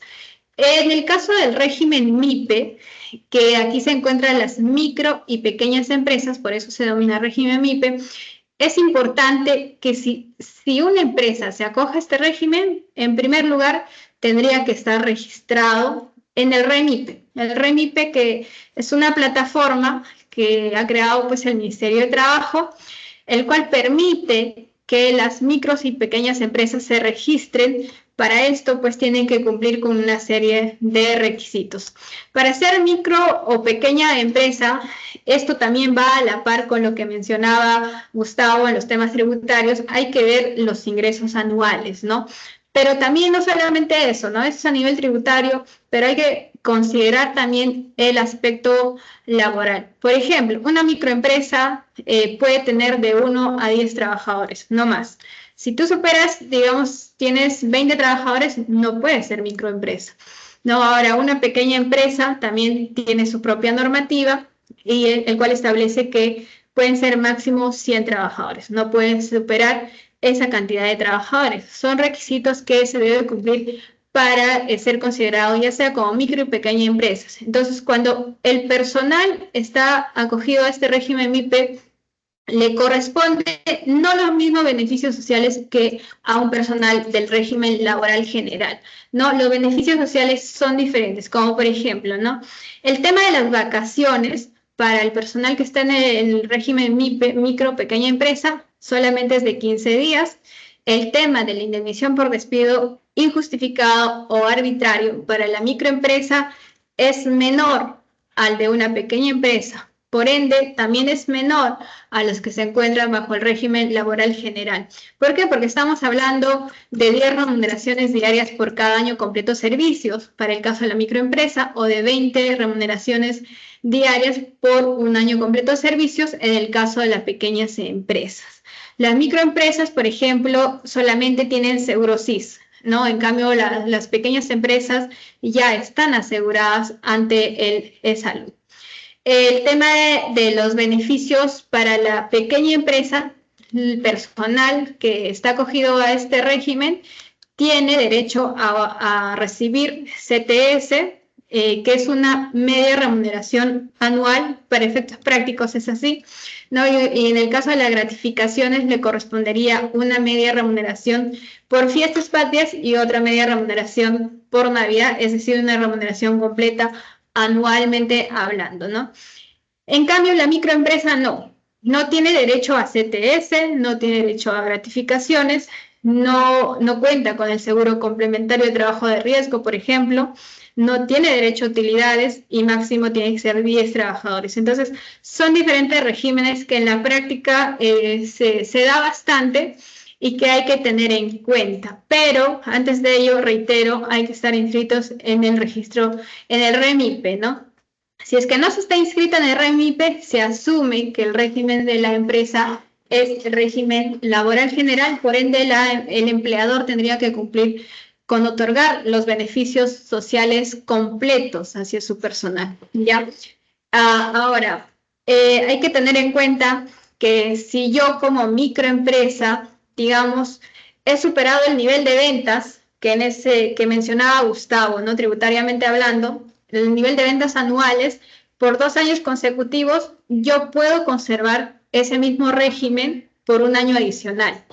Pero ya pasado este año adicional, si como yo superé el nivel de ventas, entonces me convierto en, tendría que pasar necesariamente al régimen general. Igual, en una pequeña empresa, puedo conservar 3 años el régimen, si ha variado los ingresos anuales o he subido, entonces solamente puedo extender el régimen por 3 años máximos. Luego, debería pasar de manera definitiva al régimen general laboral, ¿no? Entonces ya los beneficios sociales van variando también de acuerdo al nivel de ventas. Entonces, como se dan cuenta, los regímenes laborales están relacionados a los regímenes tributarios, pero no hay que confundirlos, ¿no? Porque una cosa son las obligaciones laborales y otra cosa son las obligaciones tributarias. Y por último, la nota es que el cambio de régimen laboral solo se puede pasar de menos a más. Es decir, yo puedo pasar de microempresa a pequeña o a régimen general, pero no puedo regresar de régimen general a pequeña empresa, ¿no? Eso no está permitido. Si tú tienes niveles de ventas bajos y estás dentro del régimen laboral general, no se te permite pasar a ser una MIPE, ¿no? Lamentablemente es así. Por eso hay que tener cuidado al inicio bajo qué régimen yo estoy constituyendo mi empresa también. Ahora, otro régimen laboral que hay que tener en cuenta son los contratos a tiempo parcial, que es una opción de contratación también que nuestro ordenamiento jurídico te permite, ¿no? Que son los contratos part-time. En este caso, estos tipos de contratos tendrían que estar establecidos por escrito necesariamente.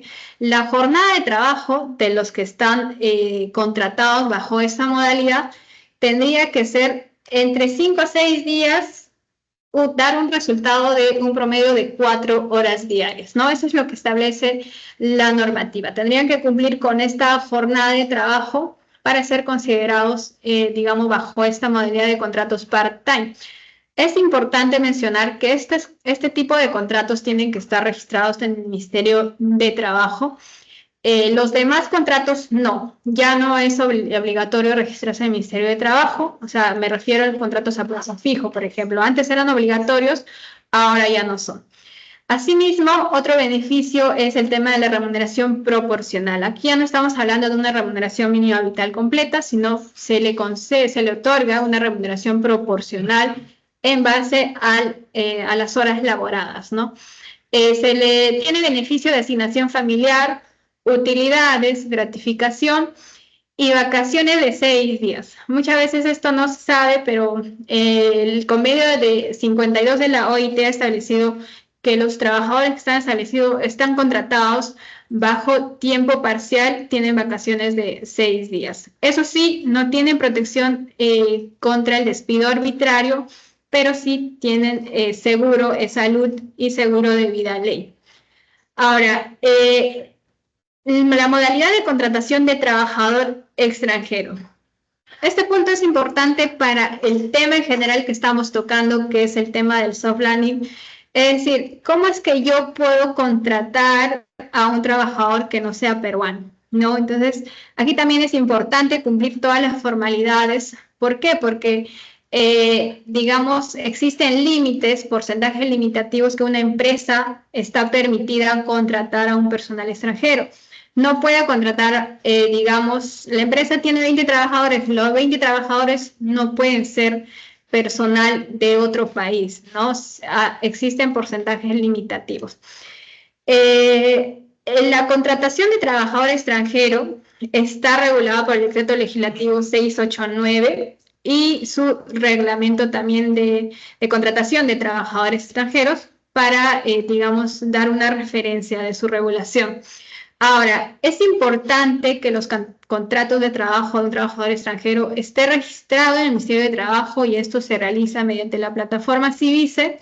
El tiempo de contratación de un trabajador extranjero no puede superar el plazo de 3 años. Ahora, las remuneraciones, digamos, del total de contratados de trabajadores extranjeros no puede exceder del 30% del total de planilla, es decir, si en remuneraciones yo como empresa me gasto como 100.000, Entonces, el personal extranjero en sumatoria de sus remuneraciones no puede exceder el 30% de los 100.000, ¿no? Es así. Ahora, en relación al número total de trabajadores contratados, no puede superar el 20%. O sea, si yo tengo también 100 trabajadores, no puedo tener más de 20 trabajadores extranjeros, salvo que estén exonerados de las exclusiones de los porcentajes limitativos. Es decir, si yo contrato un ingeniero, por ejemplo, ¿no?, que es extranjero, un ingeniero de informática, que es de nacionalidad colombiana, pero trabaja en mi empresa, que es peruana, entonces este trabajador es considerado como personal especializado, por ejemplo, ¿no?, técnico especializado inclusive, y estaría dentro de las exoneraciones de los porcentajes limitativos. Prácticamente no sería contabilizado dentro de los límites que estoy mencionando del 20% del número total de trabajadores. Los beneficios sociales de un trabajador extranjero son completas, básicamente eso. Tiene vacaciones de 30 días, la gratificación, CTS, asignación familiar, todo es completo, como si fuera un régimen laboral general. Ahora, es importante para contratar un trabajador extranjero, lo primero que se tiene que contar es con el permiso para trabajar, que puede ser una visa de trabajo o una calidad migratoria de trabajador, ¿no? Entonces, esto hay que gestionarlo en la Superintendencia Nacional de Migraciones, ya sea la misma persona puede gestionar, estando en Perú, el mismo trabajador, solicitar una calidad migratoria, o bien puede hacerlo desde el extranjero, solicitar su visa de trabajo, otorgando un poder especial a alguien aquí, ¿no?, que le apoye ante migraciones. Puede también ser contratado un trabajador, digamos, no, puede realizar labores un trabajador extranjero aquí en Perú, también bajo la calidad de trabajador designado, que es otra modalidad que muchas veces las empresas la aplican si es que en caso no tienen, digamos, una empresa constituida aquí en Perú, pero si quieren enviar un personal para que realice un proyecto. Entonces, para no, digamos, no ingresar a planilla a este trabajador extranjero a una empresa aquí en Perú, la elección que toman es, digamos, el permiso de trabajador designado. Enviar a esta persona para que realice un proyecto en específico sin que ingrese a una planilla de una empresa nacional exactamente, ¿no? Eso sería en cuanto a los, digamos, regímenes laborales que hay que tener en cuenta y es importante, digamos, considerar para las contrataciones de personal y prácticamente estarían enmarcados dentro de las obligaciones laborales que todas las empresas hay que considerar, ¿no? Ahí doy pase finalmente para tocar otros aspectos a tener en cuenta en este tema interesante de soft landing en Perú. Muchas gracias, Mariela. Muchas gracias, Mariela. Bueno, y sí, continuando con esta presentación, ya hemos conocido un poco cómo son las constituciones de empresas, ¿no?, las formas societarias a las cuales nos podemos acoger, los regímenes tributarios y también los laborales. Y ahora en esta última media hora vamos a abordar diferentes puntos de manera precisa en relación a algunos aspectos tributarios a tener en cuenta. Libros electrónicos, la tasa corporativa de impuesto a la renta, también la del IGB, algún aspecto de una obligación formal de precios de transferencia y, y los CDIs, o sea, convenios para evitar la imposición. Los vamos a mencionar, sí, de manera puntual, ya que es bastante importante tenerlo en cuenta. Sin embargo, el desarrollo de cada punto es de alguna manera extenso y no es el propósito tampoco de esta presentación de soft landing. Ok, volviendo entonces con este punto, el primero es libros electrónicos. A nivel de la historia aquí en Perú, de alguna manera hemos llevado los libros de forma manual, computarizada, podríamos llamarlo así, luego electrónicos, el nivel del PLE, ¿no? Y actualmente el CIRE, ¿no?, que es como un registro más integrado, ¿no? Entonces, se supone que en esta evolución de cómo llevar los libros electrónicos, ¿sí?, se han destinado diversas pautas, diversas obligaciones, saber cuándo debemos llevarlos y cómo debemos llevarlos, ¿no? Lo que queremos hacer aquí en esta principal presentación es explicarles que según el régimen tributario, disculpen, que tienen ustedes o que pudiesen tener de acuerdo a la inversión que quieran realizar, van a tener que llevar determinados libros electrónicos, ¿no? Nosotros ya hemos explicado un poco que eso va a depender mucho de acuerdo al nivel de ingresos que se tiene y por eso mismo es bastante importante tenerlo en cuenta que de acuerdo al tipo de régimen, de acuerdo al límite de ingresos que ustedes tengan, deberán también tomar en cuenta los registros y libros contables que deban llevarse, ¿no? Sabiendo que el régimen general, de alguna manera, cuando ya superamos las 1700 UIT, debemos tener una contabilidad completa, llevar todos los libros, ¿sí? De forma, siempre, yo, al menos en mi opinión, siempre es mejor llevarlos de forma electrónica, ¿no? Porque va a generar un mejor orden, ¿no? Y también evitar contingencias con la administración, ¿no? Lo que sí es que hoy en día, ¿sí? Existe lo que es el CIRE, que es el Sistema Integrado de Registros Electrónicos, y lo cual nació esta obligación, por así decirlo, de llevar los registros y libros contables como una respuesta a la necesidad de reducir los errores manuales, disminuir también la evasión fiscal, ¿no? Y modernizar el sistema tributario peruano. Este tipo de sistema integrado ya se aplica en otros países, como Chile, por ejemplo, ¿no? Y es una evolución dentro del sistema tributario, ¿no? En la actualidad, eh, ha sido acogido por muchas empresas de forma voluntaria. Sin embargo, en enero de 2025 iban a comenzar la mayoría de empresas, ¿no? Con esta obligación. Sin embargo, el 31 de enero salió una resolución de superintendencia, la número 3/2025, la cual dispuso una ampliación para poder llevar, en este caso el CIRE, de forma obligatoria hasta julio del 2025, periodo en el cual también los PRICOS, principales contribuyentes, deberían llevarlo. En ese sentido, podemos entender que la situación actual del CIRE es que a partir de julio 2025 deberá llevarse esta obligación. Ahora bien, eso de manera puntual sobre los libros electrónicos, ¿no?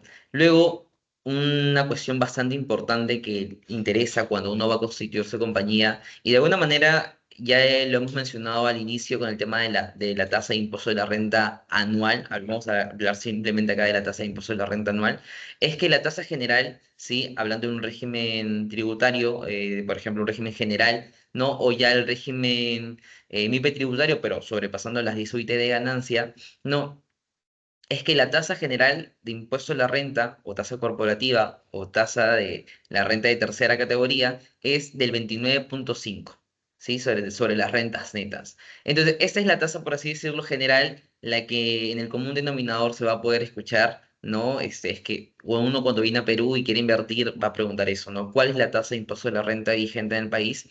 Y es la de 29,5, ¿no? Cuando uno constituye una sociedad, o si aún así tuviese una sucursal de una sociedad extranjera, también deberá tributar con esta tasa del 29,5, ¿no? Asimismo, la otra tasa que interesa mucho es la de los dividendos, ¿no? Una vez que una compañía tiene utilidad, ¿no? Entonces va a querer distribuir a sus socios esta utilidad que ha podido recibir dentro de un ejercicio. Estos dividendos, utilidades distribuidas, están grabadas con el impuesto de la renta, con una tasa del 5%. Hay que tener en cuenta, ¿sí? Que esta tasa del 5% se aplica en determinados supuestos, en la mayoría, pero hay una excepción importante. Vamos a comenzar con lo general, por así decirlo. Si yo tengo como socio a una persona natural, o sea, una persona, por ejemplo, yo formo parte de un grupo de accionistas que tenemos participación en una compañía y entre las cuales, por ejemplo, yo soy una persona local de Perú y también tengo un socio que sea del extranjero, ambos cuando se nos distribuye dividendos, ese dividendo distribuido tendrá una tasa de retención del 5%. Entonces tenemos que cuando tenemos una persona natural local, la tasa de retención será de 5%. Cuando hay una persona natural del extranjero, también es 5%. Y imaginamos que los socios no son personas naturales, sino son personas jurídicas del exterior. Cuando son personas jurídicas del exterior, la tasa de retención también será el 5%. Y hay un caso en el cual, cuando una compañía tiene como accionistas a una persona jurídica local, o sea, una compañía local tiene como socio a otra compañía local, es en ese supuesto donde no existe una tasa de retención, la distribución de dividendos no va a estar afecto a impuesto de la renta. ¿No? Es algo que tenemos que tener bastante en cuenta, puesto que en la mayoría de casos sí va a estar afecto a impuesto a los dividendos del 5%, mientras que cuando tenemos un socio persona jurídica local no lo va a estar, ¿no? Ahora bien, hablar de impuesto a la renta necesariamente y hablar de soft landing hace importante resaltar que el Perú tiene una red de CDIs, una red de convenios para evitar doble imposición con diferentes beneficios, ¿no? A partir de las rentas generadas, ¿no? Hoy en día Perú tiene CDI con Chile, Canadá, Brasil, México, Corea, Suiza, Portugal y Japón. Además, ¿sí? de un acuerdo internacional que ya sí es multilateral, no es bilateral, y este acuerdo se llama Decisión 578, que es acogido por la Comunidad Andina de Naciones. Dentro de esta decisión está Perú, Bolivia, Ecuador y Colombia, que de alguna manera tiene un enfoque similar al CDI, obviamente con matices diferentes de acuerdo a cada caso en particular, ¿no? Los CDIs de alguna manera buscan que eliminar esa doble imposición que se puede surgir en diferentes países, ¿no? Es decir, una persona viene a Perú, una persona jurídica del extranjero, por ejemplo, viene a Perú, presta un servicio, si esa persona, por ejemplo, es de Chile y presta un servicio acá, no podremos hablar que de acuerdo al CDI Perú con Chile, ese servicio no debería estar afecto en Perú, sino solamente en Chile, ¿no? Entonces, y podría ser así con los casos de los beneficios empresariales, pero luego puede ser que estemos frente a una regalía, ¿no? De una marca del exterior, ¿no? Por ejemplo, con Chile o con Brasil, y capaz la tasa ya no sea, y capaz ya no exista este marco de no retenerle y que solo tribute en Brasil, por ejemplo, sino que la tasa de retención sea máximo 15%. Cuando nosotros localmente, si no fuera Brasil, tendríamos que retener 30% por una regalía. Entonces, de alguna manera, los convenios para evitar doble imposición o te dan una tasa reducida, te limitan a una tasa máxima de retención, por ejemplo, o ordenan que no se retenga. Y estas son las ideas puntuales que ustedes deben llevarse con la aplicación de los CDIs. Hay un trasfondo de cada tipo de renta, ya pueden ser regalías, intereses, dividendos, ¿no? Ganancias de capital por venta de acciones o por inmuebles también, pero cada uno va a tener su situación en particular, pero lo que siempre ofrece el CDI es una tasa reducida o que solo se pague impuesto en un solo país, ¿no? Y en algún caso también estipula que cuando se retenga en ambos países, siempre quien ha sido retenido en un país que no es el suyo, o sea, no es el país de residencia, sino el país de la fuente, pueda utilizar ese impuesto retenido en ese país en el suyo, como una especie de crédito tributario. Detrás de este CDI, ¿no? Y de poder aprovechar estos beneficios, siempre existe un documento formal oficial que los entregan todas las administraciones tributarias del mundo, que son certificados de residencia, que esto va a poder permitir acreditar y aprovechar el beneficio del CDI en un país ajeno, ¿no? Es decir, yo celebro operaciones con un sujeto de Chile, yo para poder aplicar el CDI, es decir, aplicar una tasa reducida o no aplicar una retención, el sujeto domiciliado en Chile tendrá que entregarme su certificado de residencia vigente al momento de la operación y cuando se le hace el pago, por ejemplo. Entonces, es importante tener en cuenta esto cuando hablamos de impuesto a la renta, cuando sabemos, oye, que yo tengo inversión, vengo como inversionista de Chile, vengo como inversionista de Canadá, tengo partners en México, quiero invertir en Perú, ¿qué me conviene más? ¿No? Y los CDI siempre van a resaltar en ese punto.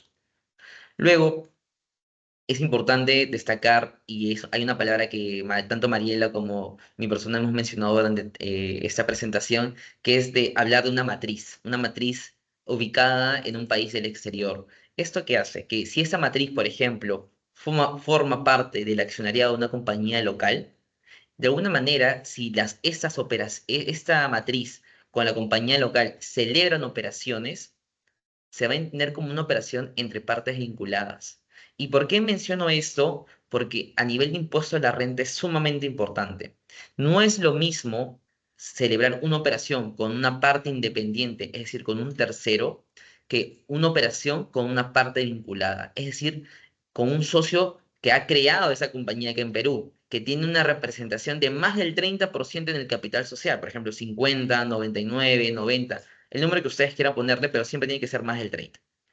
Entonces, o que de alguna manera tiene un poder de decisión porque el gerente general de la matriz es el mismo gerente general que en Perú, ¿no? Entonces, o hay una especie de operaciones exclusivas, ¿no? Donde la mayoría, el 80% de las ventas de la matriz signifiquen el 30% de las compras de la local aquí en Perú. Entonces, hay diferentes criterios que de alguna manera van a hacer que la matriz y la persona jurídica creada acá puedan constituirse partes vinculadas. Y esto, obviamente, a efectos de impuesto a la renta, es muy importante, puesto que va a generar que se gatillen nuevas obligaciones tributarias para efectos de impuesto a la renta. ¿Qué busca esto? Si es la pregunta que pueden surgir a ustedes. ¿Qué busca el precio de transferencia? ¿O qué busca el impuesto a la renta regulando las operaciones con partes vinculadas? Que la operación, la contraprestación que surge producto de estas operaciones sea valor de mercado. Es decir, que no hay una especie de forzar el valor de este precio, de esta contraprestación, ¿no? O de manipular los precios para que en una compañía del exterior sea un mayor gasto y reducir su utilidad, o en en otra empresa, de repente tenemos pérdidas y queremos aplicarle ingresos para poder ir aplicando esas pérdidas y a poder aprovecharnos. Entonces, esto es lo que busca precios de transferencia la regulación de operaciones con partes vinculadas. Es decir, que no hay un riesgo de manipulación, de que las operaciones se encuentren a valor de mercado y evitar la evasión fiscal de alguna manera también. Entonces, hay un principio que recoge esto y es el principio de arm's length o principio de plena libre competencia, que es importante tenerlo en cuenta para este tipo de operaciones.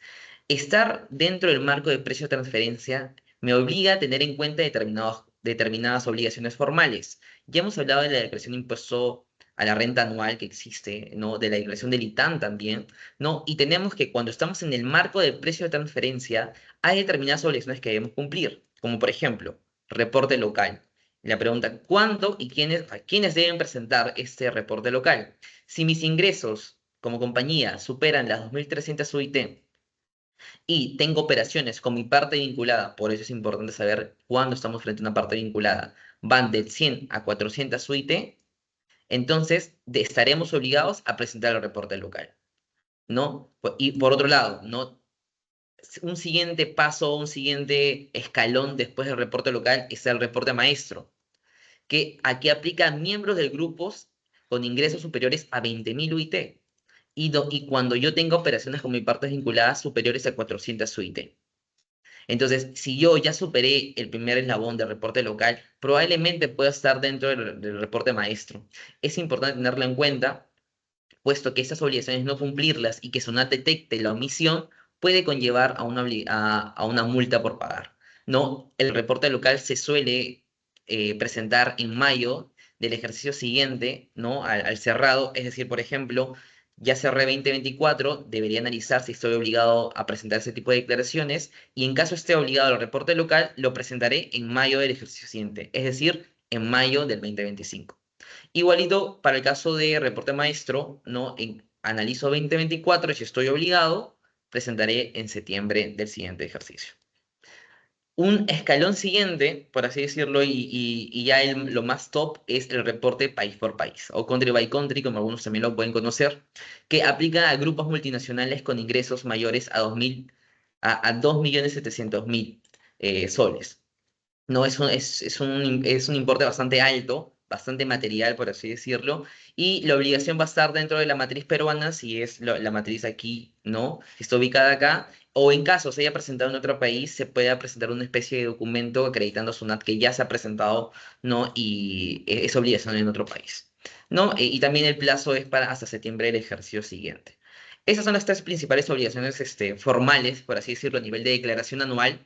No, sin embargo, no puedo dejar de mencionar que cuando nosotros realizamos operaciones con partes vinculadas, por ejemplo, mi matriz me presta un servicio de asesoramiento financiero, por ejemplo, o de back office, si yo recibo un servicio de mi matriz, tengo que acreditar este servicio a través de un test de beneficio, que también es otra obligación formal fundamental para que yo, empresa local, pueda deducir un gasto o un costo.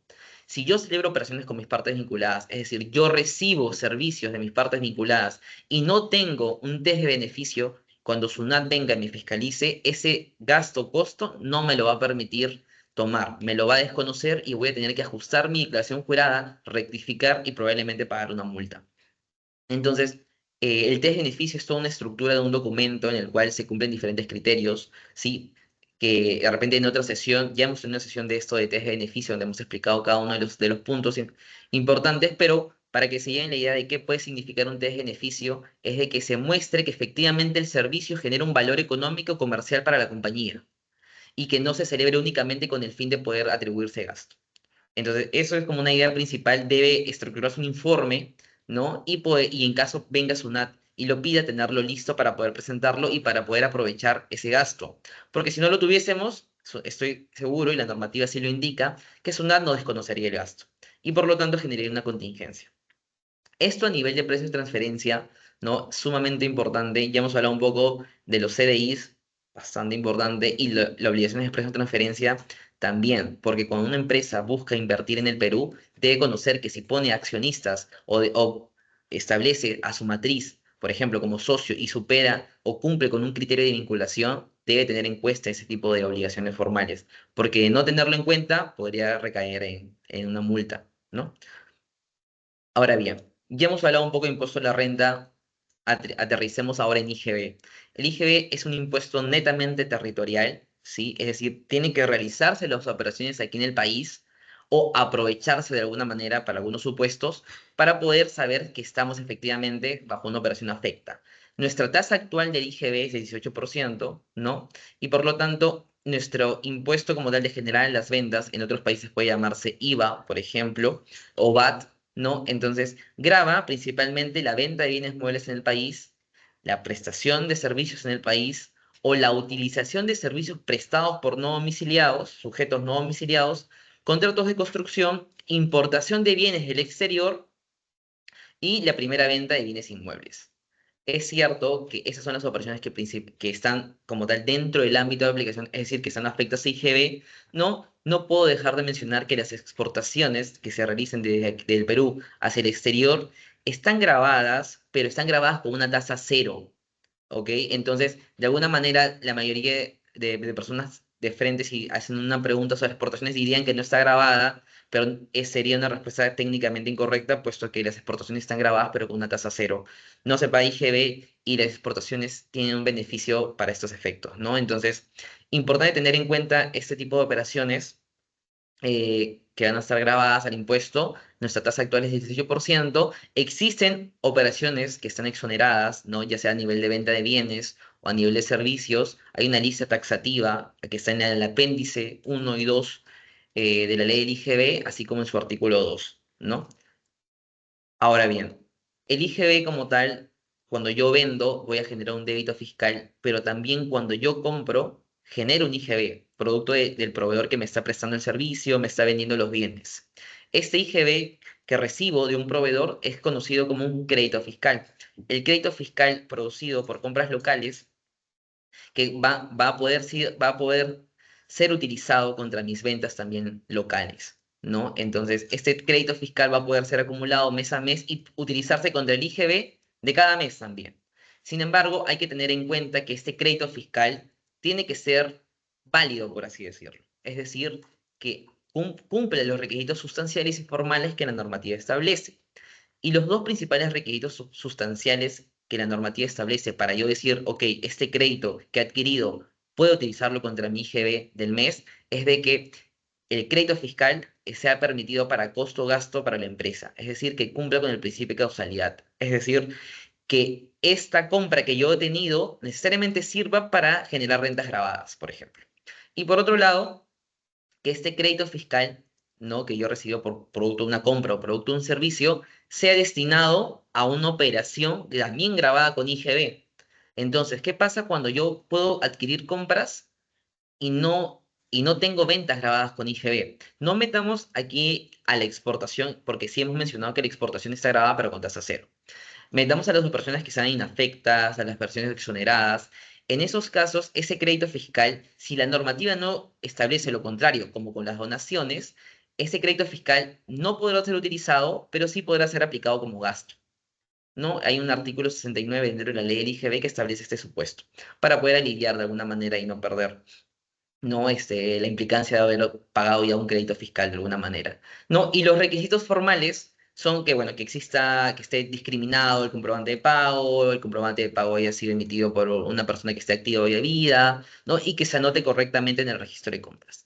Lo principal, los requisitos sustanciales, tenerlo bastante en cuenta, puesto que esto me va a poder permitir aplicar crédito fiscal contra débito, contra mis IGB del mes, o poder mandarlo al gasto, ¿no? O también a poder aprovecharlo con mis exportaciones, ¿no? Entonces, esto, de alguna manera, de forma resumida sobre lo que es el IGB y lo importante que el crédito fiscal y cómo aprovecharlo. Sin embargo, y como último punto, ya quiero destacar lo que es el sistema de detracciones del IGB. A nivel regional, las detracciones, este sistema de detracciones del IGB no lo tienen otros países, ¿sí? De alguna manera es algo bastante particular de Perú. Entonces, por lo tanto, cuando un inversionista viene del exterior, suele enfrentarse ante esta obligación formal, ¿no? E impositiva, y no la conoce porque en su país probablemente no hay algo parecido. Entonces, el sistema de detracciones del IGB lo que busca es que se haga un pago adelantado del IGB. Es decir, yo celebro una operación grabada con IGB, ya sea una venta de bienes o una prestación de servicios, ¿no? Que supere en algunos casos media UIT o 700 soles, como pueden ver en la presentación, ¿sí? Y que el cliente del proveedor no le pague de forma completa, no la operación, no le pague de forma completa la contraprestación, extraiga un importe establecido por normativa, puede ser 4%, 10%, 12%, y ese importe detraído lo deposite en la cuenta del Banco de la Nación del proveedor, ¿no? Entonces, de esta manera, este importe depositado en una cuenta del Banco de la Nación del proveedor podrá permitir que este proveedor pueda luego solicitar una devolución de esas extracciones o pueda aprovechar esa cuenta de extracciones para pagar sus impuestos. De alguna manera, es una obligación formal que establece la normativa para efectos del IGB, ¿sí? Hay una aplicación de detracciones para venta de bienes, para servicios, ¿no? Hay diferentes anexos que establece la normativa, ¿no? Y es algo bastante importante porque va a ir ligado siempre al crédito fiscal, ¿no? Va a ir ligado al crédito fiscal, puesto que si no pagamos la detracción, no podremos aprovechar el crédito fiscal hasta que se pague correspondientemente, ¿no? Entonces, a nivel de tracciones, ¿no? Este sistema integrado también que tenemos con el IGB es importante cumplirlo, es novedoso probablemente para inversionistas extranjeros porque no hay en sus países y de todas maneras, por eso mismo, al ser novedoso, es importante que se tenga en cuenta. Capaz para los locales no sea tan novedoso porque de alguna manera lo han podido ver, pero sí para los inversionistas extranjeros. Y al menos hasta aquí hemos llegado con los otros aspectos a tener en cuenta cuando uno quiere constituir una sociedad, ¿no? O una sucursal aquí en el país. Aspectos bastante interesantes y que tenemos que tenerlos en cuenta para tratar de reducir el nivel de contingencias que SUNAT en algún momento nos puede atacar a través de una fiscalización. Entonces, hasta ahí también mi participación y la de Mariela. Les agradecemos también por quedarse hasta el final y si tienen algunas consultas las podemos atender a través del chat. Sí, quedamos atentos. Muchas gracias.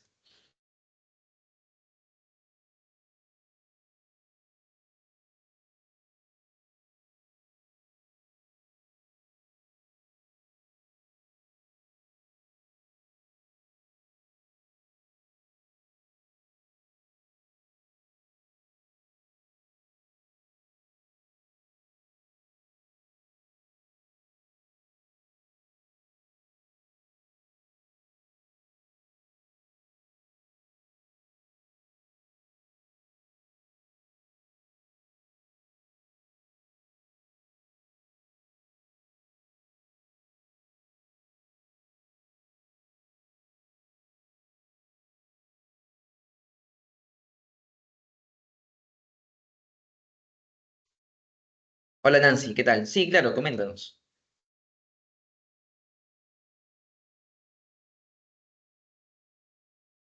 Hola, ¿cómo estás? Mira, sí, lo que sucede es que quisiera hacer una consulta. Yo soy de Colombia, eh, represento Ok, a una Nancy, a ver, compañía si esa era que la es, pregunta como tal sobre el manejo de préstamos entre vinculadas, bueno, lo que es importante tener en cuenta en este tipo de casos es que la tasa de interés, y es lo más importante creería yo, la tasa de interés tiene que estar a valor de mercado. Lo que normalmente nosotros solemos recomendar es que exista un estudio de rango de mercado que acredite que la tasa de interés dispuesta en ese préstamo esté a valor de mercado. No hay un análisis que se realiza por un equipo financiero, el cual establece y puede determinar eso. Es lo más importante y relevante, obviamente que detrás de eso también existe toda la documentación fehaciente que debe tenerse, es decir, un contrato entre las partes debidamente legalizado. Hoy en día SUNAT siempre en sus requerimientos lo pide como tal legalizado, ¿sí? Y que exista un flujo de caja sobre este préstamo, es decir, todo el ingreso que yo obtengo, por ejemplo, me presto de mi vinculado por 1 millón, y luego yo pueda demostrar a la administración en una fiscalización cómo distribuir este millón, ¿no? Para capital de trabajo, para compra de activos, para pagar a mis trabajadores, ¿no? Para inversión, no sé, en la compra de una compañía, pero si es así, no que el único fin no haya sido solamente obtener dividendos. Entonces, es importante esto, ¿no? Tanto para la parte formal de poder demostrar en qué utilizo el préstamo, como a nivel de la tasa de interés se encuentre a valor de mercado. Vale, Espero claro. que con eso te haya podido ayudar. No, de pronto en lo legal hay que registrarlo en alguna entidad. Por ejemplo, cuando es de Perú a Colombia, debemos registrarlo en el Banco de la República Colombiano. ¿Cómo aplica allí en Perú?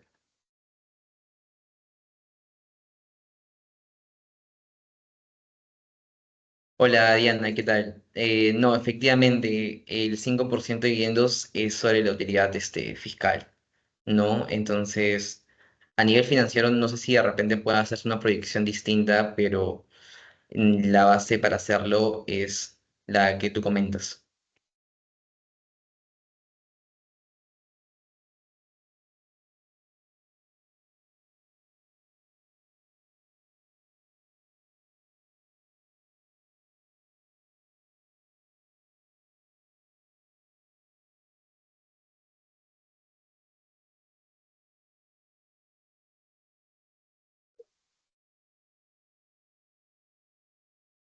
Hola, ¿qué tal, Alex? En relación a tu pregunta, para que un representante, a ver, ¿cuáles son los requisitos para una persona extranjera pueda ser representante legal en una empresa SAC ya formada? Como te comentaba, en primer lugar debe contar con los permisos migratorios, en este caso el documento que posee, ¿no?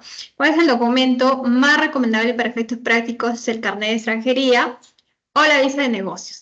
Recomendaba el primero porque entidades bancarias o SUNAT u otras entidades permiten para gestionar diversos actos solamente el carnet de extranjería. La visa de negocios es válido teóricamente hablando, sin embargo en la práctica te pone muchos obstáculos. Por eso estaba recomendando que cuenten con el carnet de extranjería. Ahora, en el caso de que no pueda vivir en Perú, y por ende el carnet de extranjería no es posible. En realidad, para ser representante legal, tienes que ejecutar y celebrar ciertos actos, ¿no? En representación de la empresa. Para que tú celebres ciertos actos, tienes que, pues, estar de manera presencial aquí en Perú. Por ejemplo, si yo quiero celebrar un contrato, entonces, para firmar ese contrato, mínimamente, pues, tendría que tener una visa de negocios, por ejemplo, ¿no? Si es que estoy en el extranjero.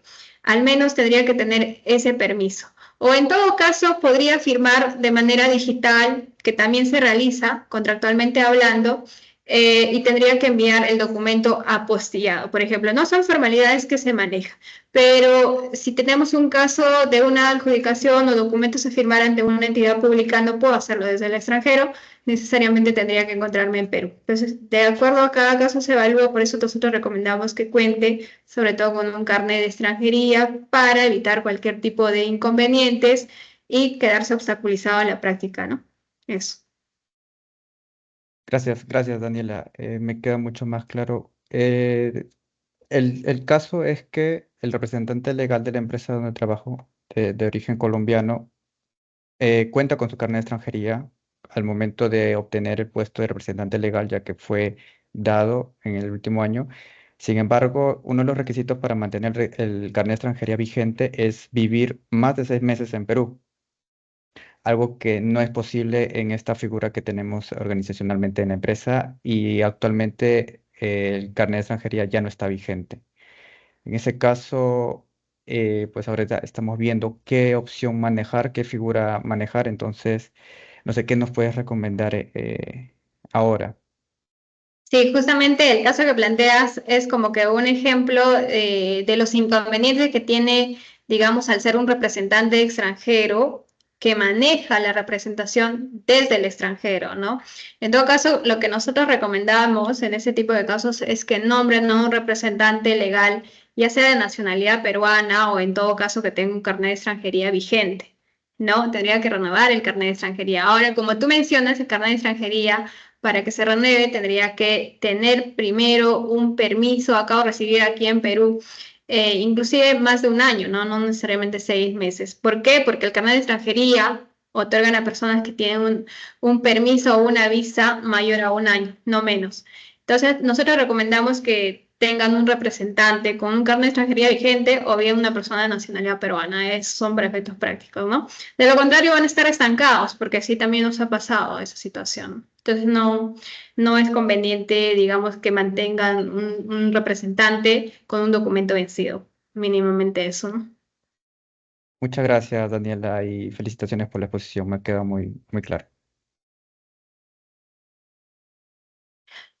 Aquí Nancy nos consulta, ¿sirve la visa de negocios en vez del carnet de extranjería? Mencionaba que la visa de negocios, para efectos prácticos, tiene muchos inconvenientes. Teóricamente, la ley de migraciones, así como el reglamento de la ley de migraciones, la visa de negocios te permitiría celebrar contratos o otro tipo de, digamos, o sea, firmar otros documentos que tengan que ver con tu calidad de representante legal, ¿no? Te tendría que habilitar, sí, pero en la práctica ya no, digamos, te ponen obstáculos. Por ejemplo, entidades bancarias, una visa de negocios no te permite, en el BCP, por ejemplo, no te permite celebrar actos o realizar actividades bancarias, abrir cuentas bancarias o realizar ciertas transferencias de fondos con la visa de negocios. En cambio, tenemos otra entidad bancaria, el BBVA, puede ser que sí, ¿no? Con el pasaporte, con visa de negocios, sí te puede permitir. Entonces, en la práctica, la visa de negocios en algunas entidades tiene muchos límites, en algunas otras te pueden permitir, por eso es que no consideramos recomendable o no basta, ¿no? Muchas veces la visa de negocios. Inicialmente podrías contar con eso, pero depende también de las actividades o actos que vas a celebrar en Perú o el representante va a ejecutar en Perú, ¿no? Depende bastante de eso.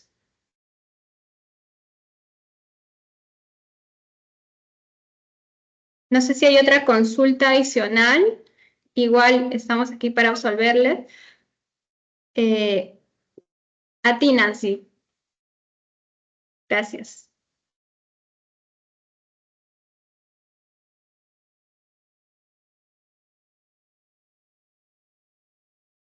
Bien, en todo caso, ya que no hay preguntas adicionales, muchas gracias por su participación, por su atención.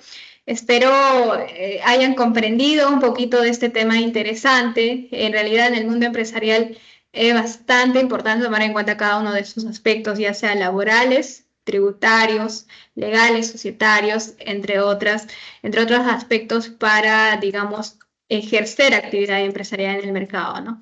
Muchas gracias a todos. Hasta una próxima ocasión.